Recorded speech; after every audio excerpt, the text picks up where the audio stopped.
group tonight. We have a fantastic group of attendees in the room to celebrate and talk with and discuss Mr. Jamie Jones. Jamie is a celebrated comic book professional. Calvin, you got plenty of room. Come on in and sit down. Yeah, and it's not, you're not going to bother it sitting in front of that. You're all good. I don't know, the hat adds an extra. No, you're all good. I checked it out before. Jamie has been working as a professional comic book artist and, dare I say, cartoonist. I would say. I know. I love it, and I love the fact that you own it. I think that's such a... We'll talk about that. Okay. We'll add that to the list of things. Great. Most known for his series detailing the exploits of pulp hero the Baboon.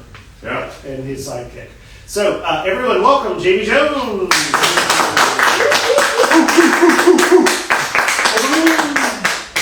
So, Jamie has been a really vibrant part of the Savannah comic scene, and you just hit your 2-year milestone a couple of months ago, is that right? Yeah. Yeah. So 2 years and a couple months at this point, and I have been really amazed, but also really thankful for the work that you've done into community building, and that's been largely through the Drink and Draw is hosted. I think everybody here knows. Come on in, grab a seat, Zach. I think that everybody knows is on the first, third, and if there is one, fifth Wednesdays of the month, right next door at White Whale Crackdale to us. And the Drink and Draw has been a really cool success story from my point of view because it has really brought several different aspects of local creatives together, and largely those in the sequential communities. I'd love for you to describe your take on what it meant to come to a new town and to start something up like that. Yeah. I moved to Savannah for some kind of art community that was missing from where I was. There was a small group of people who were making comics, but they were all in their mid to late 40s and in a vastly different side of the industry that I was in. Lovely people, just a very different thing. I was in Tampa, Florida before here. And the other crew was working more just in mainstream publishing. Right, it's like Mike Perkins and Jimmy Palmiotti and Amanda Connor and like that group of people. Stephanie Phillips, who I did my first big comic book with. So there wasn't a lot of people making indie comics or self-publishing there. Everyone was working for Marvel or DC, doing corporate comics, and I often felt that I was just like not with that group of people. So I moved here, and I was like, by gum, I'm going to make that happen. Community, hoped. I didn't know anybody here. I knew some people who used to live here, and I fell in love with the city, so I moved. And then one night, you asked me if I would run Drink and Draw. Yeah. Because I was just out drinking. Yeah, and I knew you drew. Yeah. So it was the perfect combination of things. I feel like that kind of casual, low expectation gathering of people has a lot of benefits. I mean, not to say the structured things don't, but in your mind, what are the benefits of organizing and people are watching in their own town and thinking, oh, well, we have these creative people that don't have a community. What are some of the benefits of having this loosely organized affair? Yeah, having a time and place that you're meeting is necessary. Yes. But I didn't want to run a drink. In Tampa, when I did do Drink and Draws, it was like, hey, we're crashing at this bar. We're just going to hang out there and just hang out as friends. Not necessarily try to get jobs from each other. We were all working professionals who were just wanting to hang out with like-minded people. I felt like we already had the like-minded people here. They just didn't have a place to go to hang out. That wasn't their houses. Oftentimes artists get insular and they don't go out they just like sit there in their houses.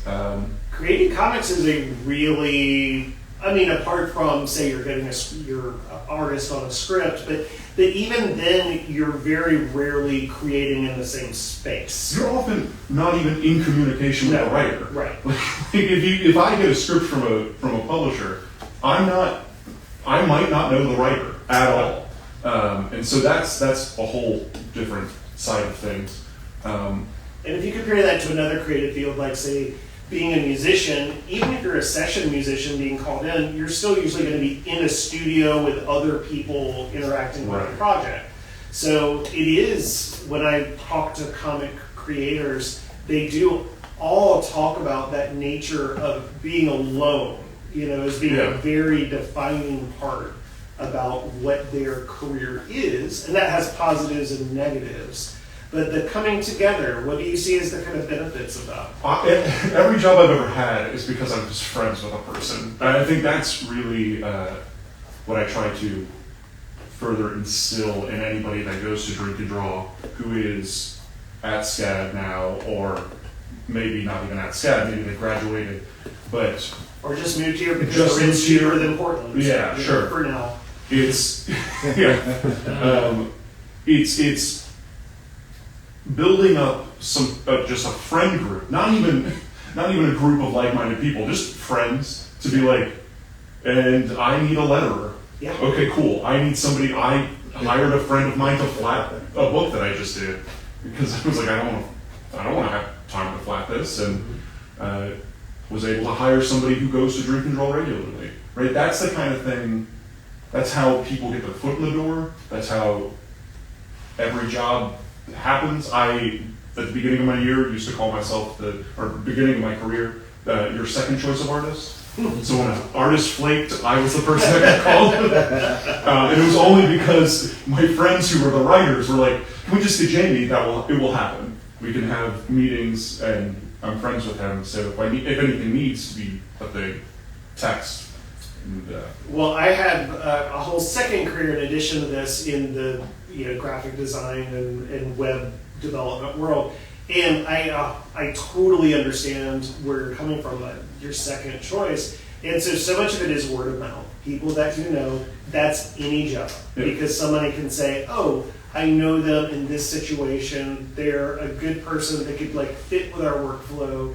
But the second thing is, like you said, it's a reliability. It's being on time. It is delivering quality for the price point. It's that kind of business aspect. Right. And as somebody who self-publishes, but then also takes commission work and does that in a more commercial world as well, in addition to people that you know and being responsible, what are the other kind of big things that people should look for or try to develop as a part of their professional strategy? I always hesitate giving advice. I can give you the advice that I have yes. in this kind of world. Constantly being seen is really important, I think, now, or still being relevant.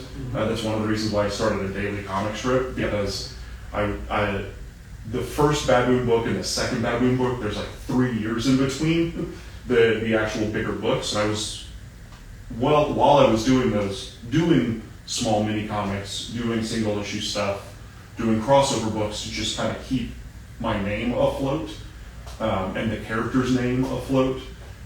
So now I've seen larger growth because I'm putting stuff out constantly and people recognize that stuff is coming out constantly. The kind of shortcut for that for a lot of people is social media, right? Like I can post something on a regular schedule and just kind of be in that world. But I know for a lot of creatives that's also kind of a really dangerous space to be in for their psyche, for imposter syndrome, for rude people and commenting. So it can also be really hard to be just on social media. And I feel like you've worked really hard to develop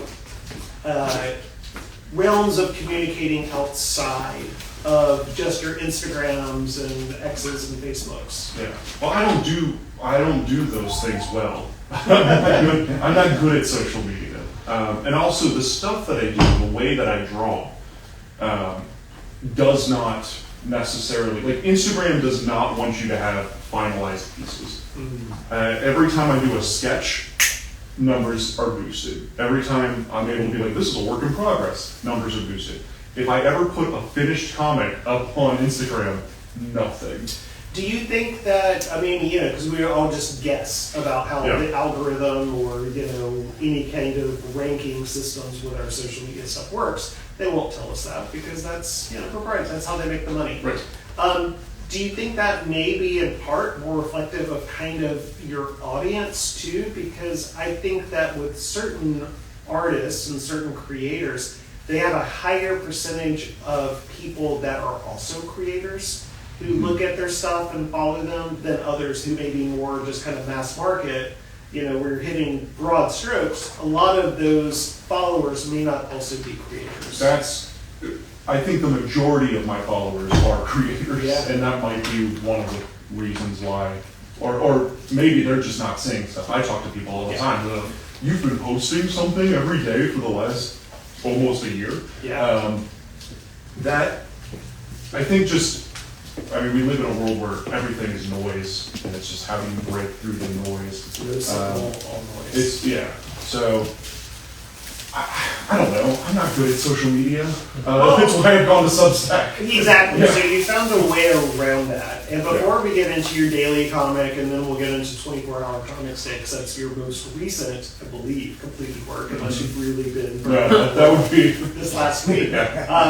So when you started, getting out there and developing a body of work, going to cons, getting your work in front of people, what were some of those early milestones for you that you could look back on and be like, oh, that's a time where this event happened that pushed you to a different level or gave you a certain sense of satisfaction? So I just hit 10 years in comics, Amazing. Which is crazy. Clap.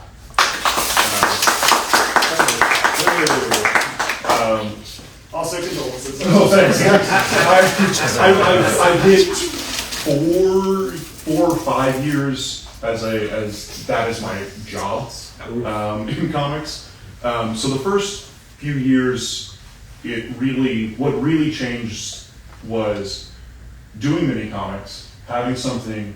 I was at a New York Comic Con and I put my book.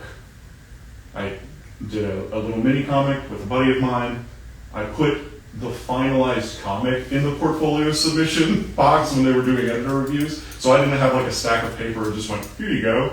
I was like, here's a finished comic, and that's what got me in. So just having a body of work helps. Having a finalized product helps.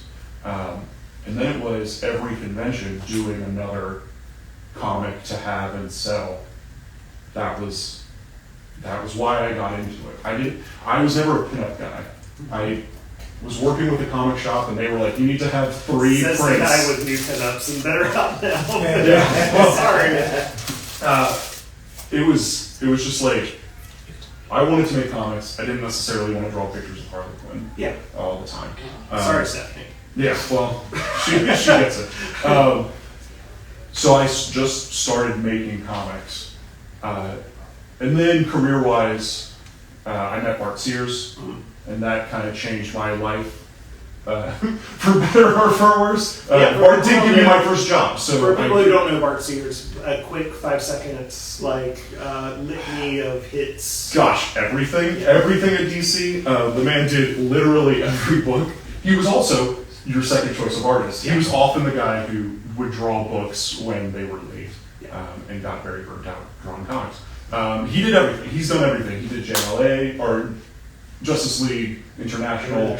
Europe was his. He got into. Yeah, was that with Keith Giffen at that point? Yes. Yeah.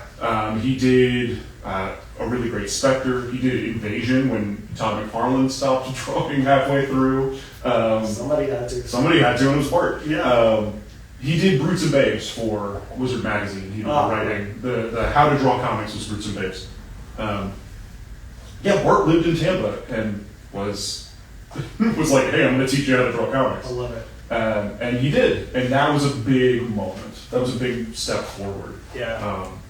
And then my first major gig was with Stephanie Phillips, and it was for Ominous Press, which is Bart's company. He was the artistic director. The other artist had some health issues. I picked up the slack. Yeah.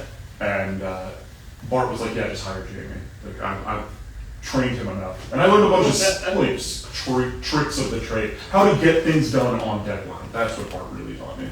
That is 100% like the biggest, again, apart from knowing someone being on time and on message, doing what they want when they want it is absolutely huge. So with the Baboon and with most of your work at this point, whether it's Monkeys Fighting Robots or a lot of these other projects that you've been involved with, a lot of it is independent or self-published work. Did you have people, or did you have like resources or inspiration early on as a comics reader that kind of showed you the world of what independently or self-published books could be? No, I just had enough ego to think that I could do that. What happened was I was trying to get a job as a penciler and then would see other people's inks and then not necessarily like it. So I started to learn how to ink. And then I started to learn how to color because I got burnt on colorists a lot very early on. And so I just slowly built up ability to make a whole comic. Yeah.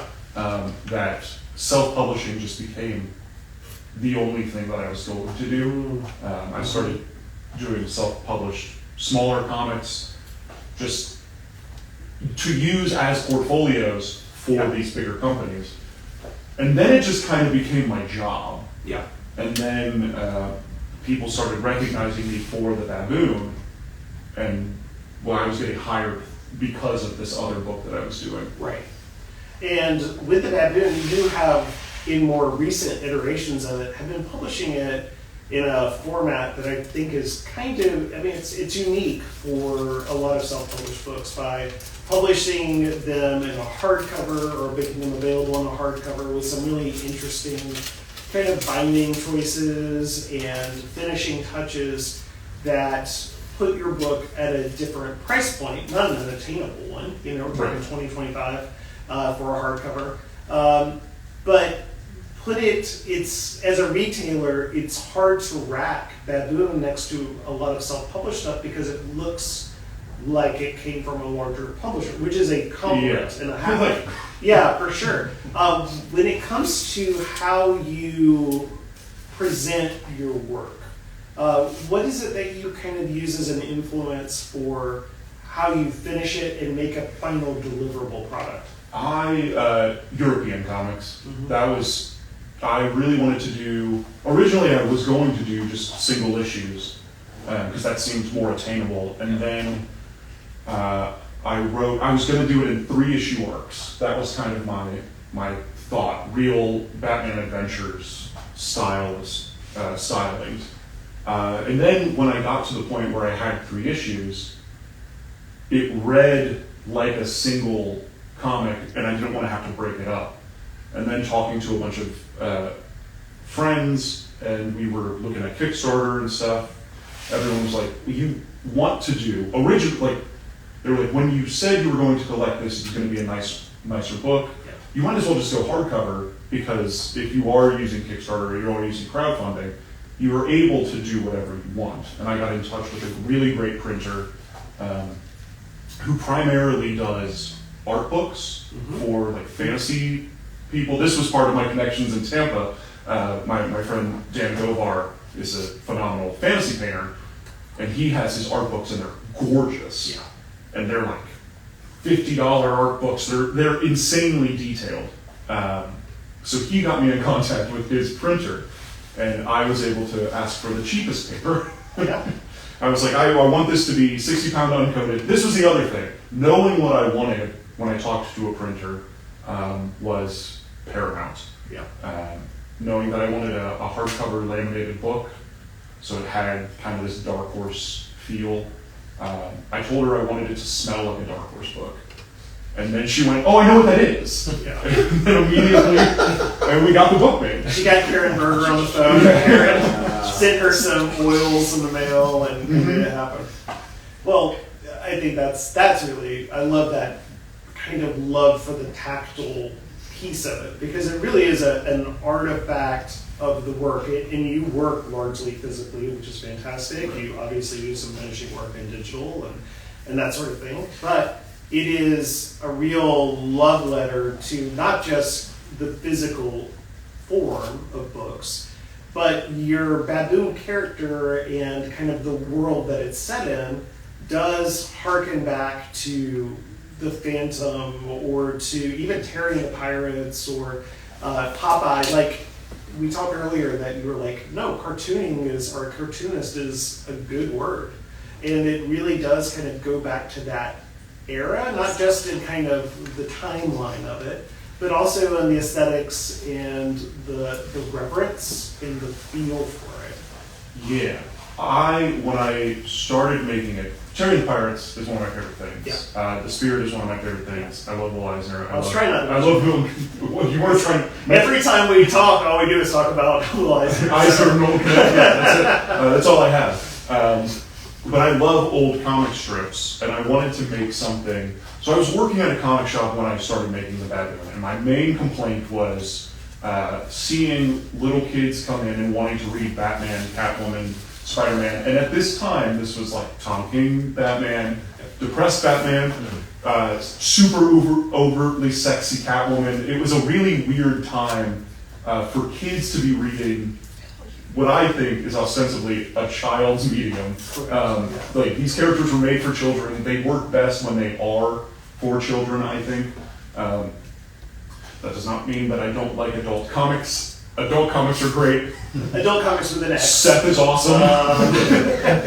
And we'll save our Tom King discussion for another later. Right. That's not today. Listen, I love Dan Klaus. I think Dan Klaus should be able to do it every once. Yes. That's the stuff. And like, superhero comics should be for kids, or at least that's how I went in doing the Baboon. Yeah. Was I wanted this to feel more like Batman Adventures without it being the kid version of a character. It is, I mean, you went into it, from my perspective, like it could run in the Sunday paper. It's all ages. That was, in all ages, oftentimes, is like a death sentence. I remember when I was pitching books and we were like, this is an all ages book. And they were like, don't say that, because it just gets put alongside of books that, aren't this. Yeah. And that happens now too, to some degree. I mean, with the rise of middle grades and YA to some extent, there's a lot more bleed over, I think, than there ever was, right. But there is still this hesitancy to put E for everyone or AA all ages, definitely not from a big two superhero book. At this point, even the cartoony Batman books are teen books because of superhero violence. Right. People are getting thrown through walls. There's no guns, but it comes down to a call for the shops on how to wrap it. And not every shop has the time to look at every book and decide how that's going to go. With your work and with the content that you're creating, you talk, and I hate calling comics content, but anyway, in the comics that you're creating, in the art that you're creating, we mentioned that the regular social media channels have this grind to them, have this, I don't know, it gets a little sticky fingers when you get in there. It's hard to get out. It has lots of downsides in addition to exposing your work to a wider audience. You definitely don't eschew it altogether. But you've done a lot of work on Substack. And Substack has gotten a lot of press and a lot of attention over the last couple of years, not just because of the high quality writers that are doing essayists or comedians or political figures, but also for comics, for people that are coming in and doing Substack specific work. When you decided to start a Substack. And do you do a Patreon too? Not No, really. Not really. Okay. It's All right. there. All right. So with this, the idea that people can do micro support, can like basically tip, or if you think about it that way, to support work. But you kind of multiplied that grind by making what you have been doing in your strips. So for people who haven't followed your Substack or don't know about it yet, talk about what you are doing to drive interest and to kind of keep those muscles fresh and loose. So the great thing about Substack is that you own your mailing. It's a mailing list, Yes. and you own that. That at any point you can just go export. I can put this anywhere else. Huge. Yes, it means you're in control. If Instagram decides tomorrow to just up and stop being Instagram, No way to get those. you lose all your followers. Here, at least on Substack, you have a group of people who are opting in to see your stuff, and because it's a mailing list, you get to interact with people on a really one-to-one basis, and not just I'm scrolling through, I see an image, I like it. Now, every morning around 10 o'clock, you will get an email that goes to your email. The baboon number. No, yeah, it's, what are we on? 104 is tomorrow. And it will just come in, and then you can sit there, you can read it, and it doesn't take long, and then you're done. Like you have now interacted with it, and I get to see what the feedback is and kind of how many people are opening it, and all of the analytical side that Substack presents is really, really great for building up an audience. And they've got a lot of really cool discoverability stuff in their app, in their on their website. Once they know you like comics, it's a fire hose. Yes. But a good one. It's well curated. It is people who, by and large, know what they're doing. A lot of names in there. Your Scott Snyders and your Chip Zdarsky's and all those folks are there. And so it's a really, and then for us, we have one for the store, and we use it, just like a mailing list, or, we kind of divide up, maybe do a recap on stuff. But for the people that subscribe, we actually do a lot of behind the scenes stuff on what we do to make the shop run. Yeah. Talk about, have templates for our shelf talkers, for their shop owners, and all kinds of stuff like that. So there are a million different ways to use it. But the idea of doing this daily strip, about introducing that kind of, again, grind to your workflow, which is already pretty heavy with commission work and longer format baboon stuff that you may be working on and other projects. What have you learned about, or has there anything that's changed about your process after doing 104 of these, or putting 104 of these out? I'm sure you might have a couple things. I don't. I don't right now because of the 24-hour strip. I don't have anything banked. I love the strip format. Yeah. It's mostly what I read now. It's mostly like I'm reading Johnny Hazard right now, and it's great. But writing a strip is so different than writing just a long form, for lack of a better word, graphic novel. Yeah.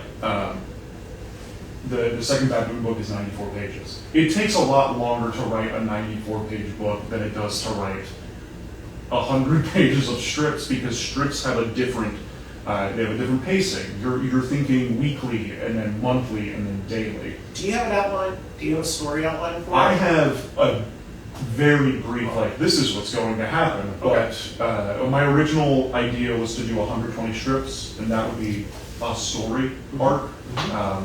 My reason for that was always thinking for the end product. Yeah.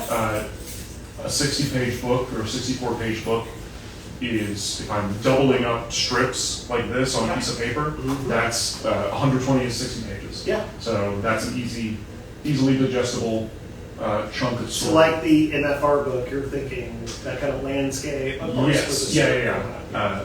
Landscape, strip format, that kind of book. I'm also thinking about, it's just design stuff, but building it with a slipcase so it can sit alongside at the same size of the other book, and it can just be like, book 5. This one's just landscape in a strip. Yeah. That's one of the things I really love about doing self-publishing stuff, but also doing stuff that is so heavily pulp, and like Superman has a daily strip. Yes. Batman has a daily strip. Spider-Man has a daily strip. Yep. Those are collected and should be alongside the regular comics, but often those books are bigger and different. And weird to shelf, and weird to have on a shelf next to, here's my DC archives of every Legion of Superheroes. Here's my Superman daily strips of the same time period. Like, it doesn't. So being able to do all of those stuff that still harken to that time period, but doing it in a way that we now know what looks good on a shelf. We now have 100 years of bookbinding. Right. Oh yeah. Well, doing that daily, conceptualizing, writing, illustrating, inking, lettering, like all the steps that you're doing to get a product out to everybody every day. Yeah, but you recently, just last weekend, took on the challenge that you've been thinking about for a while, which was 24-hour Comics Day. And this has been around for maybe a decade or so. I mean, it's not, I don't think much older than that. But there are the same kind of concepts with film, and I learned today with plays and all kinds of other mediums. This idea of just get off the sofa and do the thing. By giving yourself this hard deadline, you've got 24 hours to produce, in this case, a 24-page comic to some degree of completion, whatever that is for you. And yours is pretty damn near completion with a little bit of time to spare. I had an hour. Yeah, exactly. And you went an hour over on your writing.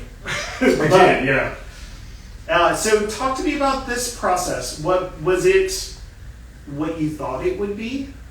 It was. I went in thinking Tip one, more splash pages. Well, there's a double page. There's 3 splash pages. There's a double page spread. There is a splash page, and then the last page is a big splash. Doing one, I worked smaller. I was doing it at size. Yep. So I went in kind of with a plan, knowing that I was going to be working at size. Originally, I thought I was going to do everything with just a pen, just really, really fast, never having to take my hand off of the thing. I ended up doing most of it with a brush, which is my main tool, just because I found it quicker. I was getting the lines I wanted faster, the thick and thins, and really just going in on it. What I realized going in was I've been working in comics for 10 years and I know how long it should take me to draw a page. Yep. So just bumping that up and pushing really forward. Doing the daily comic strip has really helped. I typically spend about 2 hours a strip, 30 minutes to an hour to pencil, and then an hour to ink them. So I was in that mode of working really quickly, but writing it, because I write a lot of my own stuff, and that's what I went to school for, I have books that I use every single time for writing something. That it was just like, this is the outline, let me plug in a lot of things, let me think about stuff. Taking walks, taking breaks during the writing period was really necessary. That's one of the reasons why originally I was like, I'm going to write this thing in an hour. It took me 2.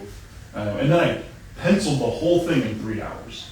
Just really rough, really, really crude drawings that I knew I could tighten up in the inks. So you kind of thumbnailed it full size. I thumbnailed it full size. Yeah, awesome. Yep. And so at the end of the day, how do you feel about the finished product? Is this something that you're going to put out? Is this something you're going to make available to people? Yeah, I'm pretty happy with it. I think I'm just going to publish it in black and white.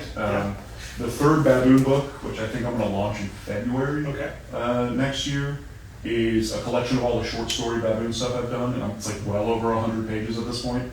And this will just go in there. I think this is going to be the cover story. I think I will paint the cover for that particular 24-hour comic, and that will be the cover. And that will be the one that's unique to the book. Awesome. Do you have anything like when it comes to, say, the community building, which for me is such a big part of what I know you as, because I see you at these events and I see how hard you kind of work to do that. Do you have any kind of goals in mind for local community building? Is there any kind of milestone or any kind of way that you'd want to judge success on that front? I've hit one, which is I don't have to be at Drink and Draw for Drink and Draw to work. Because Kendrick's can be there. People can be there, and it still works, and it still happens, and that's great. I've missed 2 in 2 years of Drink and Draw. The other thing is charity work. Trying to figure out ways to monetize or get money coming in to Drink and Draw that we can then bring to art schools and bring to. So I think one of the things you talked about was like coaster art. Yeah, coaster art, and then you auction off, and then that's a big thing at conventions. Yeah. People draw on coasters, and you auction it off, and then you take that money and you donate it to something. Yeah. I'd like to do something very hyper specific, like hyper local, where we're not donating to a larger thing. We're donating it literally to teachers. And be like, oh, you're an art teacher. Here's $100, right? Yes. That would be, $100 can get you a lot of crayons. That's just something that I would like to do. I think that's the next goal. Awesome. For that. And what is the next goal you talked about? So hardcover volumes 1 and 2 of the Baboon are out. People can get those. They missed the Kickstarters. Obviously, they can get them from you on your website. You can get them here at Neighborhood Comics and do it in Savannah. We also have them on our website. So if you want to pick up some Batman to throw in there too, we'll take care of you. But what is, so 3 is going to be this kind of, you've already visualized it, these not extras, but these auxiliary tales, combining them into one volume. Right. One of the things I love about your concept is you didn't spend a lot of time on backstory with Baboon, right? Backstories are not necessary. Yeah, you just are dropped right into it. But without a backstory, do you have a finale? Or is this something that is just meant to be amorphous and always out there, like all these other kind of concepts? It was something. Yes. Yeah. More Doc Savage, less. Less. I don't know. Name anything that hasn't finished. What a Game of Thrones. More Doc Savage, less Game of Thrones. Right. There isn't an end goal. I have, I think, 10 books that I want to do. And I have just little plots or little things. Book 4 is plotted. Wow. Book 5 is mostly plotted. I've got real heavy ideas. And each one is different enough where I can go, well, this is the Western one. Yeah. Or this is the High Seas one. That's number 5. Number 5, I think, is going to be a 200-page book. I was about to ask if the 100-page-ish, range was what you were going to continue to shoot for. 64 was always the initial goal. Yeah, 64 pages, that's Tintin, right? Mm-hmm. If I can do one 64-page book a year, we're good. Yeah. I will have more books than Tintin. That was my thought. Yep. Mm-hmm. The second book became 94 pages. The 4th book, I'm skipping the 3rd one. The 3rd one is 100 pages. It's just a little stuff. The 4th book, I think, is going to be back to 64. 5th book, I think it's 200. Yeah. I'm just slowly writing it down. I was like, this is huge. Yeah. This is my Atlantis Lost Empire story. And classic adventure trope. Classic adventure tropes. Yeah. We meet the original Baboon, who is the grandfather. So no secrets. I'm obsessed with legacy. Yeah. That's my that's a big concept that I come back to a lot. Yep. And who becomes the next Baboon? Who was the Baboon before?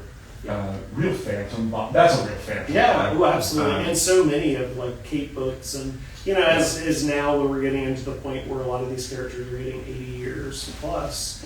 that it is time for there to be another version of the Right. thing. So no, I think that's a huge part of storytelling and comics kind of in particular, the idea of handing down a mantle in that way. Yeah, that's my favorite thing about the Flash. Yeah. I love the Flash. Jay Garrick is my favorite Flash. Of course. The older the better. Yeah. But finding stuff, I'm a third, Mm-hmm. and I think that's really cool. I know a lot of people who are like juniors and are like, oh, I wish I wasn't named after my dad. I was like, my dad's awesome. And my grandfather was cool too. So it's like, I have a cool legacy. Maybe once you hit a Roman numeral, there's a flip. Yeah, something clicks. They're like, oh yeah, they're okay. Yeah. All right. Keep that in But mind. that's something that I'm interested in the as an idea moving forward. Yeah. And most of my stuff that I've written myself has some kind of legacy aspect. Mhm. If it's not mentioned explicitly, it is something that I'm thinking about, like who came before this person. I hate origin stories. Right. I find origin stories boring. Yeah.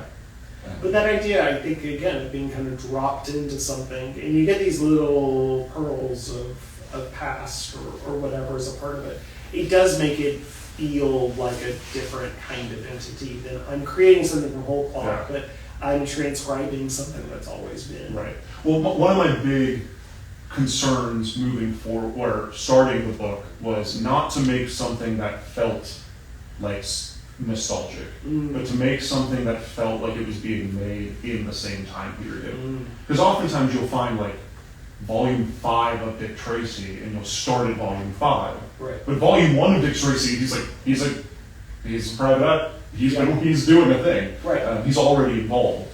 And honestly, I try to tell this people all the time, a lot of those volume 1s, especially of stuff like that, they haven't hit their stride yet. Oh, they don't 9 really years, know seven to 9 years. Yeah, Little Abner's not great. good. Little Abner at 7 years is good. Those early Peanut strips, are not what the Peanut strips became later. This is true, Yeah, I mean, but they're on they're their so own. Oh yeah, they're on so their own. good. But it's not what you might expect. It's depressing. It's more depressing So sad. So sad. That 53 Charlie Brown will break my heart.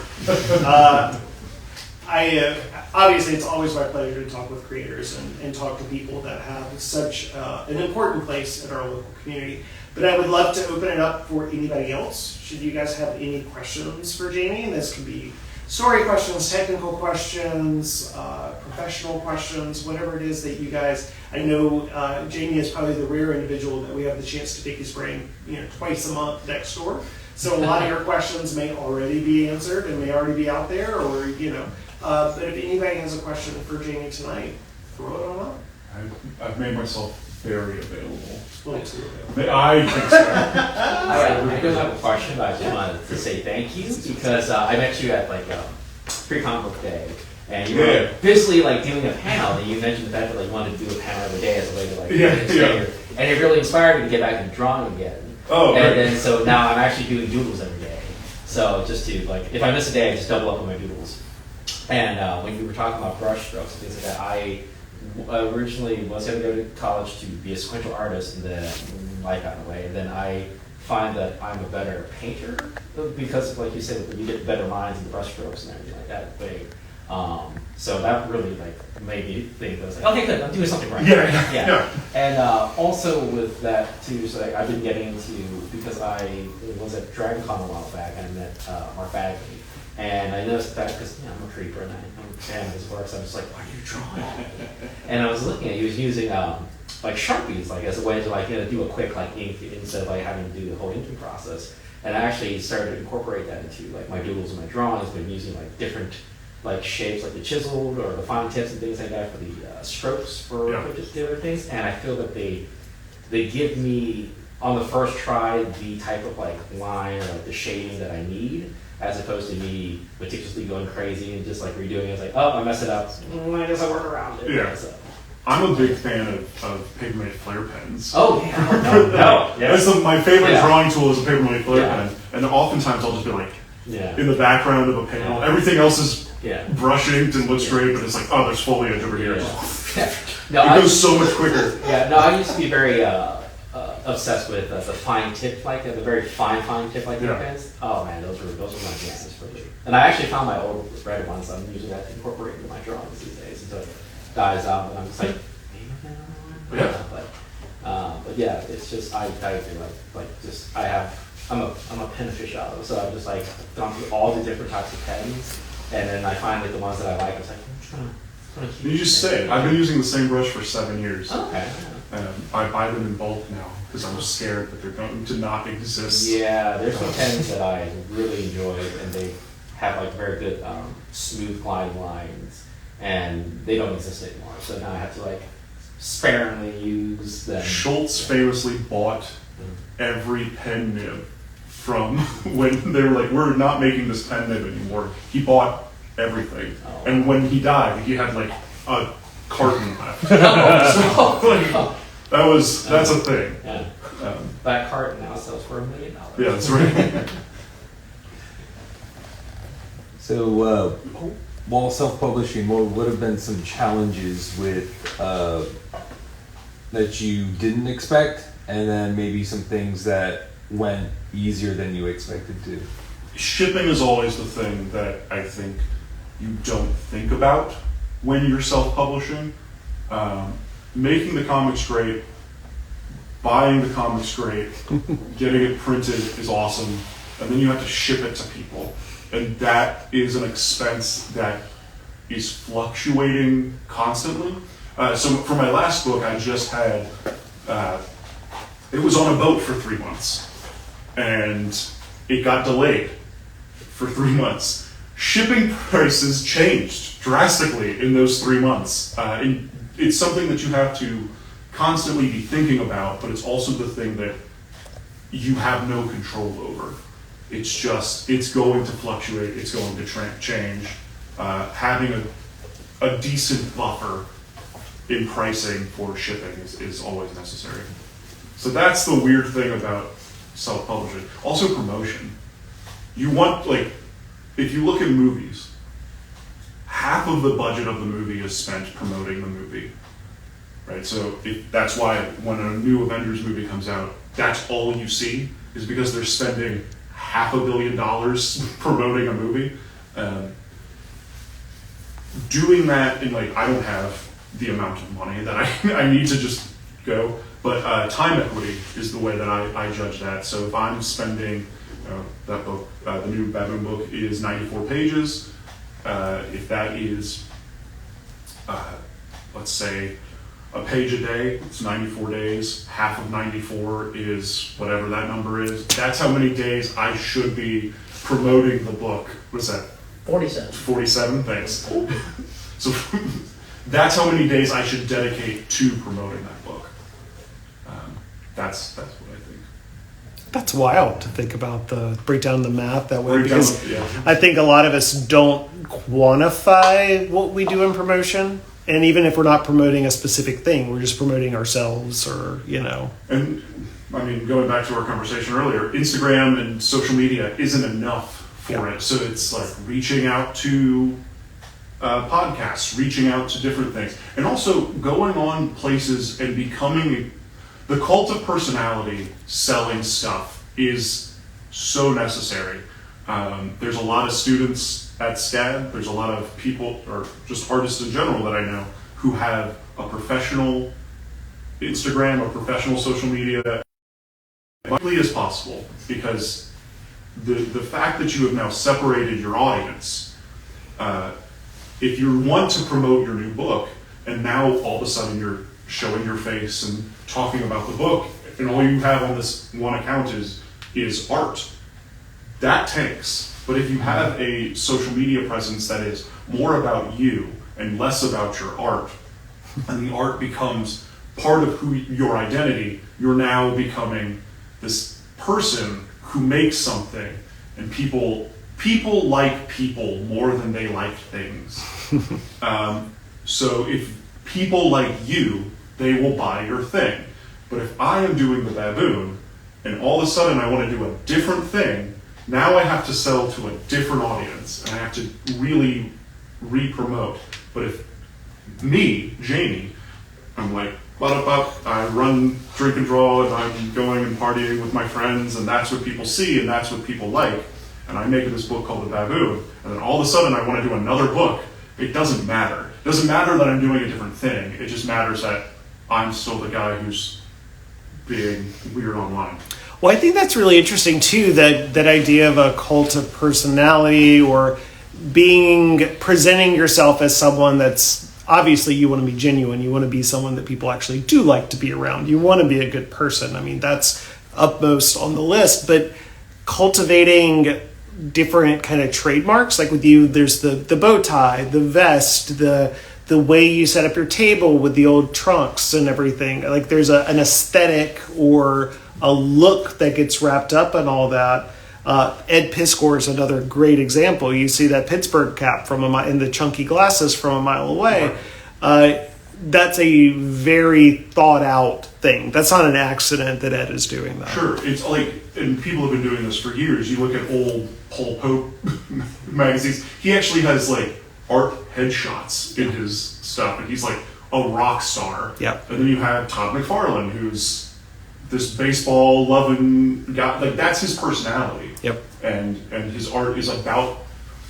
It helps when the thing that you're doing also equates to who you are. Right? Again, authenticity is important. Right. Yes. Todd McFarlane being this guy who was like, I'm a baseball player and I practice baseball all the time, bud. Right? Yeah. I'm a real sporto. A real sport head. Him doing that, but then also in the way he draws, just like, I'm going to sit down and practice drawing eyes for 3 days. I'm going to sit down drawing hands for 3 days. And then bringing that kind of rigor and mania into your art, they're a direct reflection of each other. We do have a question from Instagram. Have you ever thought about an expanded or shared universe for the Baboon? I love the world you've built. I know you've got many baboon tales to tell, but are there other character stories in that world that you would want to tell? Yeah. My editor calls it the Babooniverse, which I hate, but that is what they decided. That's pretty good. I'd go with it. Yeah. Beat Ayala, everybody. Yeah, beat it. You can't beat it. You can't beat it. The Babooniverse. I've started doing certain things. So every book, I try to take a page out of Jack Kirby and just throw 3 new ideas into every single book. 3 new characters. I've started doing, and I'm about halfway done, I've been putting it also up on Substack. There's a character that I did in a mini comic called Lorenzo Colt. He is a magician, and I've been doing my plan is to do a 64-page book of Lorenzo Colt. I'm about 30 pages into it. So the answer is yes. There's a lot of characters that have a lot of, that I want to do. I'm also, I guess this would be the first time that I've talked about this outside of just like Drink and Draw. But my plan is to have to hire some artists to do extra baboon stuff. Real small chunks, 6-page stuff, that kind of thing. Kind of backups. Backup stories, yeah, with all of the extended characters. Okay. Awesome. Artists that have bigger audiences than I do. That can draw people to my eye. Another pro tip. Yeah, pro tip. Write your friends' coattails. Pro tip. Any other questions for Jamie tonight, guys? I do have one. Yeah. You talked a little earlier about your shift from Instagram to Substack and a lot of what Substack's been doing for you that Instagram couldn't do before. And being a follower of both, I enjoy both. But I noticed you still have Instagram, right? So obviously it's still doing things for you that I imagine you don't feel Substack can deliver on. Would you be willing to talk more about that, like how they kind of bifurcate a little bit in your needs, and also maybe if there's areas that neither of them are addressing? Well, Instagram doesn't bring me any revenue. Substack definitely brings in a little bit of revenue, which is nice. Yeah. So that's a nice aspect of Substack. Substack is better at getting people who want to see my stuff seeing my stuff constantly. Instagram is still that cult of personality way of promotion, and it helps being able to tag other people who aren't necessarily on Substack. So there is the Instagram is my biggest driver over to Substack. So using something that can bring people over is cool. Yeah. But it's becoming harder and harder on Instagram to drive people over to something else because the second you say, follow this link, Instagram doesn't like that, and they will bury that in an algorithm. Yeah, I think that's the idea of true fans or something like that, yeah. right? You know, I know personally just from the store, you know, we have 3,000 Instagram but on Substack it's like 100. And I know that 100 is far more likely to be actionable. People to show up for things, people to be invested in one way or another, to share the content, to help promote it. So I look at, you know, like you said, Instagram and all these other formats as a way to test the waters and try to let people know about this thing. And then once they get invested, the Substack is a much better avenue for making them feel included and more of a part of what you're doing. And longer format stuff can happen on Substack. More information-based stuff can happen on Substack. Instagram does really well when it's me holding a stack of paper going, Yep. I did this. Faces do well on Instagram. Yep. That's a thing. I have a reel that's still bringing in likes every day. And that was just an old comic strip about tying a bow tie. I see it's still constantly. People are commenting it. People are finding it. That is a good side of the discoverability. Yeah.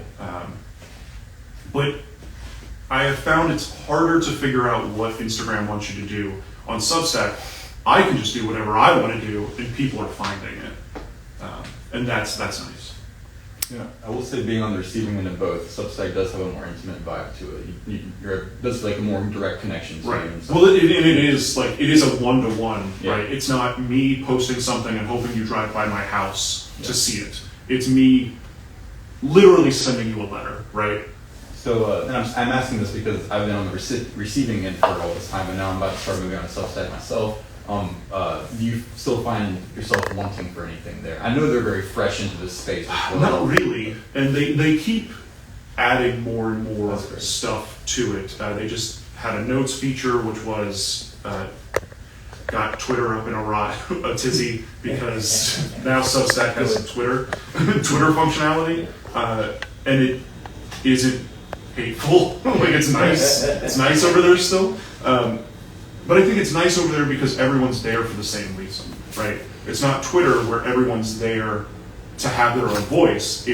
We're all there because we're trying to discover other things to read, or you know, sit. One of my favorite quality of Substack is when you're on the app, it will tell you how long it takes to read an article, and that's great when you're in a coffee line, because sometimes it'll be like 30-minute read. I don't have time for that right now, but I'm really interested in this. Let me bookmark this, and it goes to the top of your like to be read pile. But then other times it's like 2 minutes, great. I can sit here while I'm in line and read something and consume information that I find useful. That's good. I appreciate the answer. Kevin! How did you come up with the name The Baboon? My brother. Your brother? I am bad at Tell us naming more. things. I drew the character, I drew the mask, and I had like the design of the character came by really quickly, and then I was like, I don't know what to call him, and my brother said The Baboon, and I Just went, great. Instantly? Instantly, because I was like, I need it to be something like the Green Hornet, Yeah. you know, like those old pulp stuff. So you have the Green Hornet, you have the Green Llama. That's a real character. Yep. Look it up, Kevin. I'll believe you. Just like weird. I mean, Batman is a weird name, right? He's a guy who dresses like a bat. So I knew I wanted it animal based because that's fun. The baboon works. Baboons are vicious, and there's like in the first book he undoes a lock with his feet, he picks up a key and he unlocks the lock. That was completely accidental. I wasn't like, he's got monkey powers.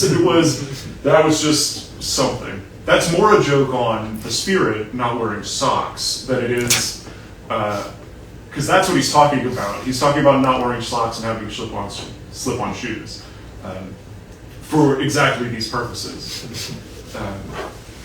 Famously, everyone would ask Will Eisner why he didn't draw socks on the spirit, and Will Eisner would say it was always a coloring error.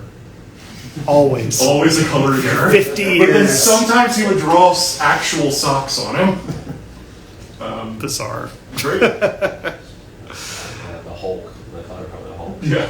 It's like, oh, it's a pretty issue. Color issue. Yes, it was a color. Yeah. I was like, okay. All right. All right, I'll believe you. Yeah. Jamie, thank you so much for your time tonight, for your generosity, not just tonight, but for what you do for the whole community. It means a lot to us to kind of be your local Savannah shop and to be able to have you in and to be able to work with you as a partner on all the wonderful things that you do. So one more time, Jamie Jones, everybody.